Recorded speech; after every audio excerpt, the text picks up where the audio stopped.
तेरे मेरे दरमियाँ।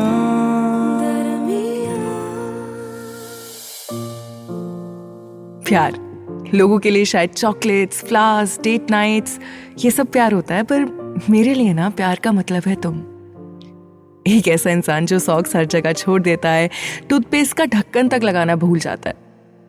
सच कह रही हूँ, पहले थोड़ा अनोइंग था, फिर ना धीरे धीरे समझ आया कि ये तुम्हारी आदतें नहीं, तुम हो। और मुझे ना तुमसे प्यार है, तो अब धीरे धीरे इन सब फ्लॉस से भी होने लगा है। इसलिए देखो, आज इस बेड पे पड़े गीले टाल को देखकर बिल्कुल गुस्सा नहीं आया मुझे, बल्कि चेहरे पर ना एक मुस्कान आ गई। तुम जानते हो, तुम्हारा वो एक्सक्यूज है ना जो कि यार मैं ना ट्रैफिक में था इसलिए लेट हो गया, ये मेरा फेवरेट है। और जब तुम मेरा कॉफी मग चुपके से ले लेते हो और उसे अपना बना लेते हो, ये सारी छोटी छोटी बातें ना अब मुझे कहीं ना कहीं खुश करती हैं। पता है, सब लोग कहते हैं कि अपने लिए ना एक ऐसा इंसान ढूंढो जो तुम्हारे लिए परफेक्ट हो। अब इस बात का मतलब सिर्फ ये है कि कोई परफेक्ट इंसान नहीं होता, रिश्ते परफेक्ट होते हैं। वो इंसान तुम्हारे लिए परफेक्ट होगा, फिर चाहे वो कितना भी इम्परफेक्ट हो। आई एम श्योर ये जितनी भी कंफ्यूजिंग बात लग रही है ना, तुम्हें और मुझे बहुत सेंस बनाने वाली है, क्योंकि ऐसा ही है कुछ हमारा रिश्ता।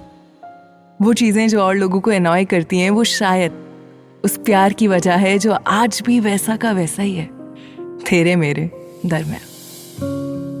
आज ट्रैफिक में एक जगह गाड़ी रुकी तो मैंने देखा कि दूसरी गाड़ी में एक वाइफ अपने हस्बैंड को ऊंची आवाज में कुछ कह रही थी। Of course, I couldn't hear them, but I could see that she was trying to be loud and aggressive on him. और हस्बैंड सर झुकाए चुपचाप ट्रैफिक लाइट के ग्रीन होने का इंतजार कर रहा था। अब जाहिर है कि घर लौट रहा था, तुम्हारी याद आई और एक शुक्र किया मैंने कि हम दोनों के बीच में ऐसा नहीं है।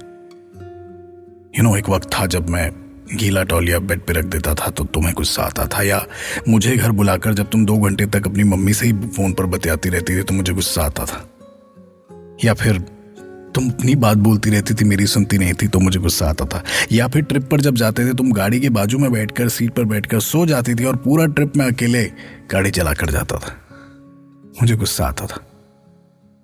बट इस रिलेशनशिप में ना हम अब उस पड़ाव पर पहुंच गए हैं जहां पर हमें एक दूसरे पे गुस्सा नहीं आता। इनफैक्ट हमें ये बातें बॉदर ही नहीं करती, हम एक दूसरे को समझने लगे हैं, या यूं कह दो कि हम अडैप्ट कर चुके हैं उस दुनिया में जो हम दोनों की है। सिर्फ शायद मैं कितनी गलतियां करता हूं, लेकिन कभी तुमने मुझसे ऊंची आवाज में बात तक नहीं की, कभी रूड बिहेव नहीं किया।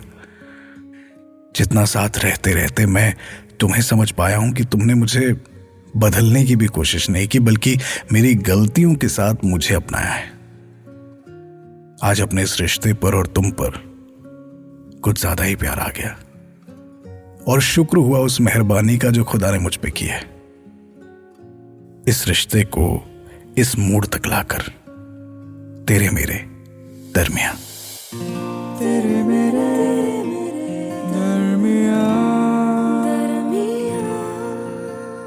इस पॉडकास्ट के बारे में अपना फीडबैक देने के लिए हमें लिखें podcast@myradiocity.com पर।